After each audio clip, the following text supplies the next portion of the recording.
सुप्रभात दोस्तों। आज हम सुनेंगे मुंशी प्रेमचंद की लिखी कहानी कफन।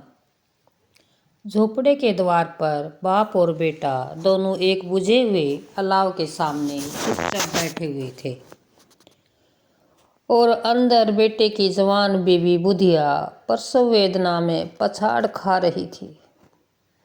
रह रह कर उसके मुंह से ऐसी दिल हिला देने वाली आवाज़ें निकलती थी कि दोनों कलेजा थाम लेते थे। जाड़ों की रात थी। प्रकृति सन्नाटे में डूबी हुई। सारा गांव अंधकार में लय हो गया था। गीसू ने कहा, मालूम होता है बचेगी नहीं। सारा दिन दौड़ते हो गया, जा देख तो आ। माधव चिढ़कर बोला, मरना ही तो है, जल्दी मर क्यों नहीं जाती, देख कर क्या करूं। तू बड़ा बेदर्द है बे साले। साल भर जिसके साथ सुख चैन से रहा, उसी के साथ इतनी बेवफाई।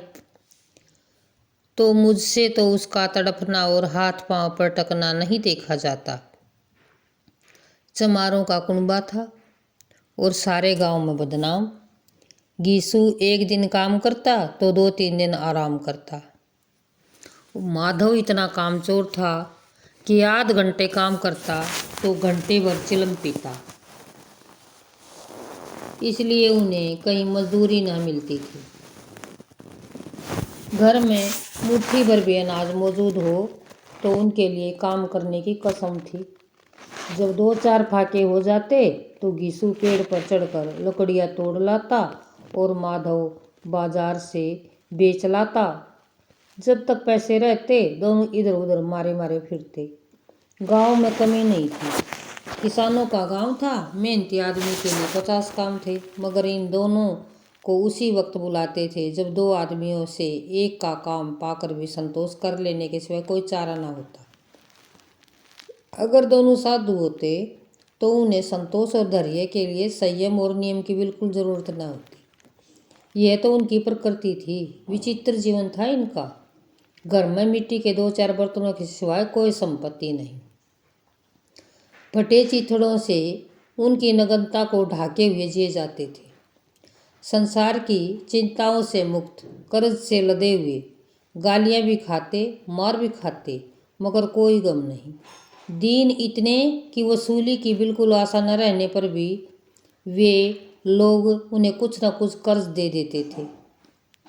मटर आलू की फसलों में दूसरों के खेतों से मटर या आलू उखाड़ लाते और भून भून कर खा जाते, या 10-5 ऊख उखाड़ लाते और रात को चूसते। गीसू ने इस आकाश वृत्ति से 60 साल की उम्र काट दी। माधव भी सपूत बेटे की तरह बाप के पद चिन्हों पर चल रहा था, बल्कि उसका नाम और भी उजागर कर रहा था। उसी वक्त भी दोनों अलाव के सामने बैठकर आलू भून कर खा रहे हैं, जो कि किसी खेत से खोद कर लाए थे।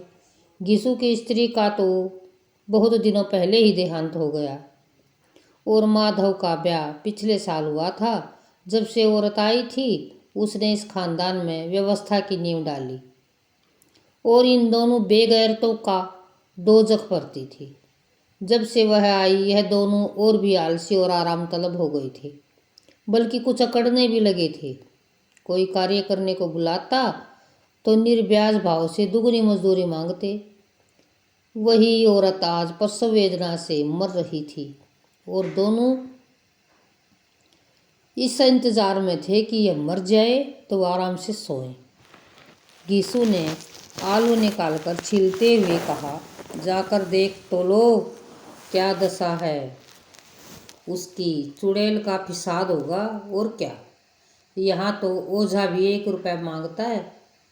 माधव को भय था कि वह कोठरी में गया तो गीसू आलुओं का बड़ा भाग साफ कर देगा।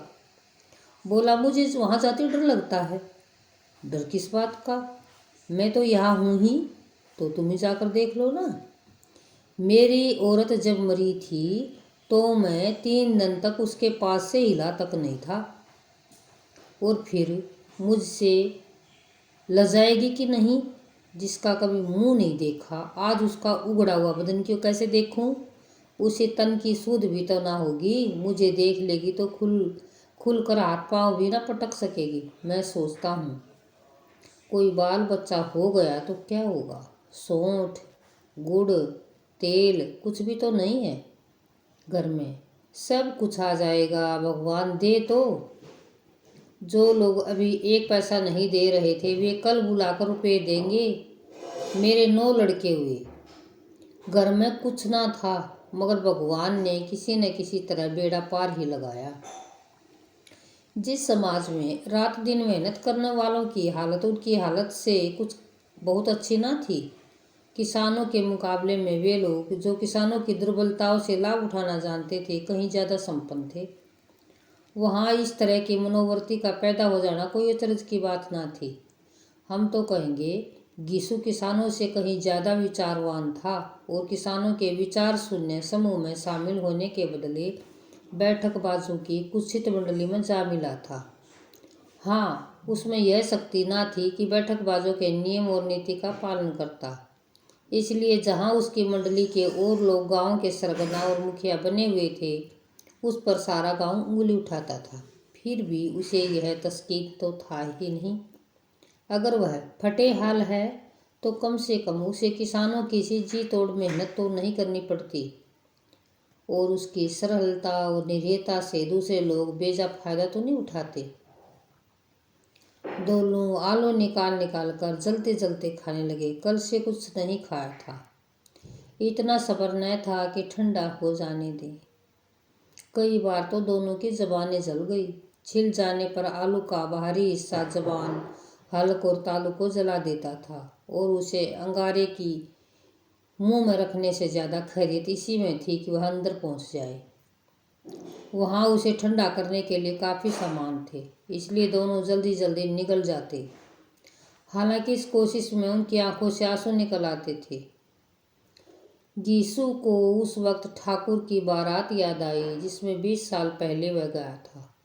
उस दावत में उसे जो तृप्ति मिली थी वह उसके जीवन की एक याद रखने लायक बात थी। आज भी उसकी याद ताज़ा थी। बोला वह भोज नहीं भूलता। तब से फिर उस तरह का खाना भरपेट नहीं मिला। लड़की वालों ने सबको भरपेट पूरियाँ खिलाई थी, सबको, छोटे बड़े सब ने पूरियाँ खाई और असली घी की चटनी, रायता, 3 तरह के सूखे साग, एक रसेदार तरकारी, दही, चटनी, मिठाई। अब क्या बताऊं कि उस भोज में क्या स्वाद मिला। कोई रोक टोक नहीं थी, जो चीज़ चाहो मांगो, जितना चाहो खाओ। लोगों ने ऐसा खाया कि किसी ने पानी न पिया। मगर परोसने वाले हैं कि पत्तल में गरम गरम गोल गोल सुवासित कचौरी डाल देते हैं। मना करते कि नहीं चाहिए, पत्तल हाथ में रोके हुए हैं, मगर वह दिए जाते हैं। और जब सबने मुंह धो लिया तो पान इलायची भी नहीं मिली। मगर मुझे पान लेने की कहाँ सूझ थी, खड़ा हुआ न जाता। चटपट जाकर अपने कंबल पर लेट गया। ऐसा दिल दरियाव था वह ठाकुर। माधव ने इन पदार्थों का मन ही मन मजा लेते हुए कहा, अब हमें कोई भोज पर नहीं बुलाता, अब कोई क्या खिलाएगा। वह जमाना दूसरा था, अब तो सबको किफायत सूझती है। शादी ब्याह में मत खर्च करो, क्रियाक्रम में मत खर्च करो। पूछो गरीबों का माल बटोर बटोर कर कहाँ रखोगे। बटोरने में तो कमी नहीं है, हाँ खर्च में किफायत सूझती है। तुमने 20 पूरियाँ खाई होंगी, 20 से ज़्यादा खाई थी। मैं 50 खा जाता। 50 से कम मैंने न खाई होंगी। अच्छा पका था। तू तो मेरा आधा भी नहीं है। आलू खाकर दोनों ने पानी पिया। वहीं अलाव के सामने अपनी धोतियाँ उड़कर पाँव पेट में डाले सो रहे थे, जैसे 2 बड़े बड़े अजगर गेंडोलियाँ मारे पड़े हों। और बुधिया अभी तक कह रही थी। सवेरे माधव ने कोठरी में जाकर देखा तो उसकी स्त्री ठंडी हो गई थी। उसके मुंह पर मक्खियां भिनक रही थी, पथराई हुई आंखें ऊपर टंगी हुई थी, सारी देह धूल से लथपथ हो रही थी। उसके पेट में बच्चा मर गया था। माधव भागा हुआ घिसू के पास आया। फिर दोनों जोर जोर से हाय हाय करने लगे, छाती पीटने लगे। पड़ोस वालों ने रोना धोना सुना, दौड़े आए और पुरानी मर्यादा के अनुसार इन अभागों को समझाने लगे। मगर ज्यादा रोने पीटने का अवसर न था। कफन की लकड़ी की फिक्र करनी थी। घर में तो पैसा इस तरह गायब था जैसे चील के घोंसले में मांस। बाप बेटे रोते हुए गांव के जमींदार के पास गए। वह इन दोनों की सूरत से भी नफरत करते थे। कई बार उन्हें अपने हाथों से पीट चुके थे, चोरी करने के लिए, वादे पर काम न आने के लिए। पूछा, क्या हुआ बे घिसुआ, रोता क्यों है? अब तो कहीं दिखलाई भी नहीं देता, मालूम होता इस गांव में रहना नहीं चाहता। गीसू ने जमीन पर सिर रखकर आंखों में आंसू भरे और कहा, सरकार बड़ी विपत्ति में हूँ। माधव की घरवाली रात को गुजर गई। रात भर तड़पती रही सरकार। हम दोनों उसके सिरहाने बैठे रहे। दवा दारू जो कुछ हो सका सब कुछ किया, मुदा वह हमें दगा दे गई। अब कोई रोटी देने वाला भी नहीं रहा मालिक। तबाह हो गए, घर उजड़ गया। आपका गुलाम हूँ। अब आपके सिवा कौन उसकी मिट्टी पार लगाएगा? हमारे हाथ में तो जो कुछ था वह सब दवा दारू में उठ गया। सरकार ही की दया होगी तो उसकी मिट्टी उठेगी। आपके सिवा किसके द्वार पर जाऊं? जमींदार साहब दयालु थे, मगर गीसू पर दया करना काले कंबल पर रंग चढ़ाना था। जी मैं तो आया, कह दे चल दूर हो यहाँ से। यूं तो बुलावे से भी ना आता। आज अब गरज पड़ी तो आकर खुशामद कर रहा है, हरामखोर कहीं का बदमाश। लेकिन यह क्रोध या दंड का अवसर ना था। जी मैं कुड़ते हुए 2 रुपये निकाल कर फेंक दिए, मगर सांत्वना का एक शब्द भी मुंह से ना निकला। उसकी तरफ ताका तक नहीं, जैसे सिर का बोझ उतारा हो। जब जमींदार साहब ने 2 रुपये दिए तो गांव के बनिए महाजनों को इनकार का साहस कैसे होता। गीसू जमींदार के नाम का ढिंढोरा भी खूब पिटना जानते थे। किसी ने 2 आने दिए, किसी ने 4 आने। 1 घंटे में गीसू के पास 5 रुपये की अच्छी रकम जमा हो गई। कहीं से अनाज मिल गया, कहीं से लकड़ी, और दोपहर को गीसू और माधव बाजार से कफन लाने चले गए। इधर लोग बांस वांस काटने लगे। गांव के नरम दिल स्त्रियां आकर लाश देखती थी और उसकी बेकसी पर 2 बूंद गिराकर चली जाती थी। बाजार में पहुंचकर गीसू बोला, लकड़ी तो उसे जलाने भर को मिल गई है, क्यों माधव? माधव बोला, हाँ लकड़ी तो बहुत है, अब कफन चाहिए। तो चलो कोई हल्का सा कफन ले लो। हाँ और क्या, लाश उठते उठते रात हो जाएगी, रात को कफन कौन देखता? कैसा बुरा रिवाज है, जिसे जीते जी तन ढाकने को चिथड़ा भी न मिले उसे मरने पर नया कफन चाहिए। कफन लाश के साथ जल ही तो जाता है, और क्या रखा है। यही 5 रुपये पहले मिलते थे तो कुछ दवा दारू कर लेते। दोनों एक दूसरे के मन की बात को ताड़ रहे थे। बाजार में इधर उधर घूमते रहे। कभी इस बाजार की दुकान पर गए, कभी उस दुकान पर। तरह तरह के कपड़े, रेशमी सूती देखे, मगर कुछ जचा नहीं। यहाँ तक कि शाम हो गई। तब दोनों न जाने किस देवी प्रेरणा से एक मधुशाला के सामने जा पहुंचे और जैसे किसी पूर्व निश्चित व्यवस्था से अंदर चले गए। वहां जरा देर तक दोनों असमंजस में खड़े रहे। फिर गीसू ने गद्दी के सामने जाकर कहा, साहू जी 1 बोतल हमें भी देना। इसके बाद कुछ चिखोना आया, तली हुई मछली आई। दोनों बरामदे में बैठकर शांतिपूर्वक पीने लगे।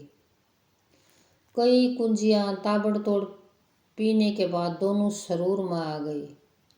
गीसू बोला, कफन लगाने से क्या मिलता, अब आखिर जल ही तो जाता, कुछ बहू के साथ तो ना जाता।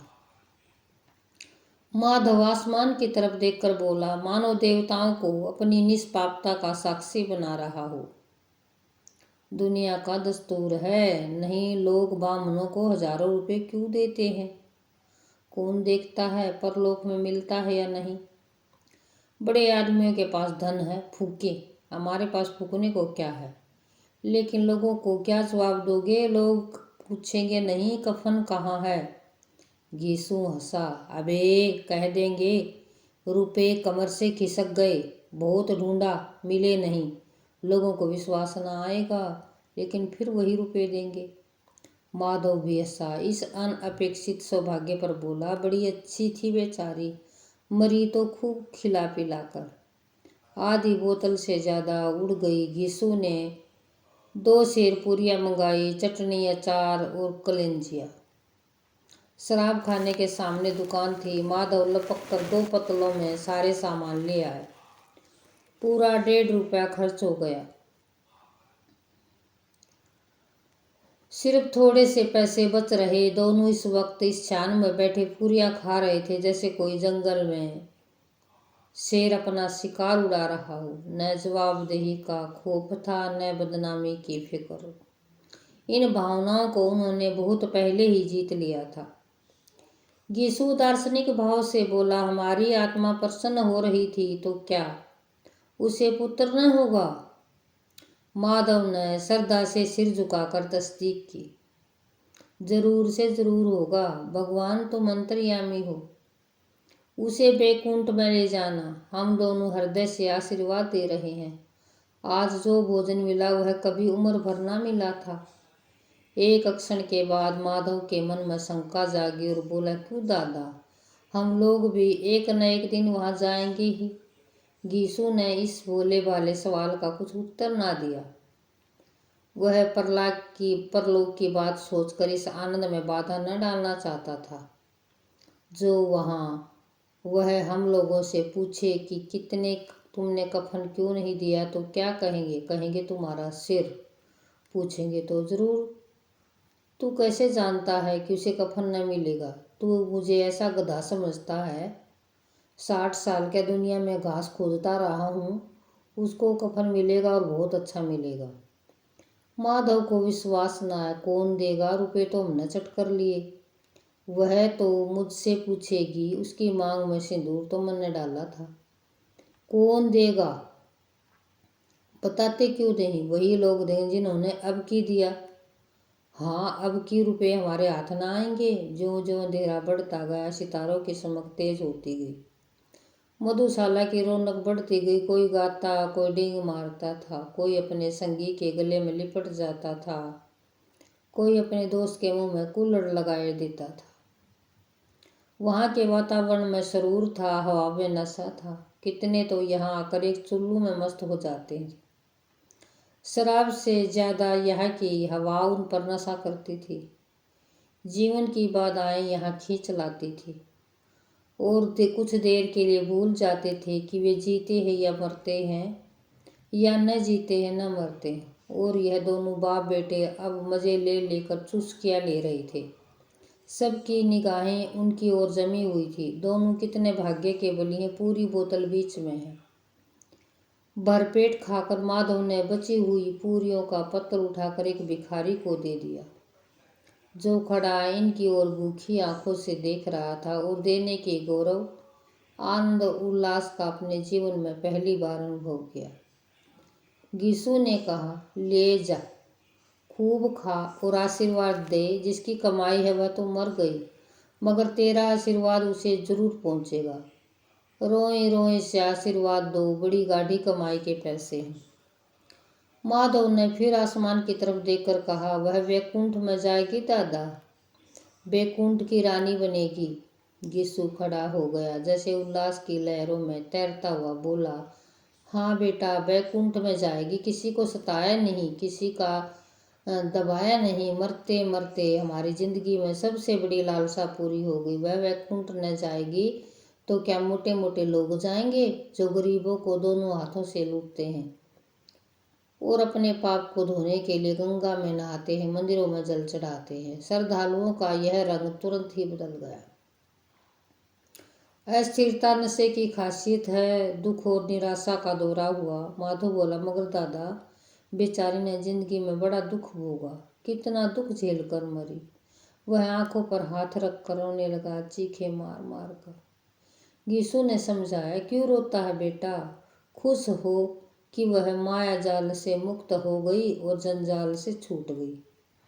बड़ी भाग्यवान थी जो जितनी जल्दी मोह माया के बंधन तोड़ दिए और दोनों खड़े होकर गाने लगे। ठगनी क्यों नैना झमकावे ठगनी, क्यों नैना झमकावे ठगनी। पीकड़ों की आंखें उनकी ओर लगी हुई थी और यह दोनों अपने दिल में मस्त गाए जाते और फिर दोनों नाचने लगे। उछले भी, कूदे भी, गिरे भी, मटके भी, भाव भी बनाए, अभिनय भी किए। आखिरी नशे में मदमस्त होकर वही गिर पड़े। ये थी मुंशी प्रेमचंद की कहानी। आशा है आपको ज़रूर पसंद आएगी।